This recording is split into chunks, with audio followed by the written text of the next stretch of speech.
So, what's up mga katmama? Dito tayo sa Bahrain. So, yan. Sa likuran ko, nakikita nyo naman. So, lalakarin natin yung dagat. And, so, kita nyo yung Texas. Texas. So, yan na nga. Aking favorite ang dagat. Alam nyo naman. So, what's up mga katmama? Nandito tayo ngayon sa, nakikita nyo yung likuran. So, yan. Ang ganda, diba? Napakaganda. Katulad na lang sa harap nyo. Napakaganda. So, yan. Ano na nga. Gala-gala lang. Hindi nyo. Nahuhilo na. Ang hirap pag nandito ka sa likod. Nakakahilo. Sakit ng ulo ka. Pero, saan yan? Ano?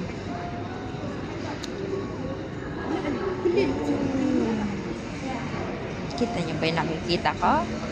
Yung dagat, nakita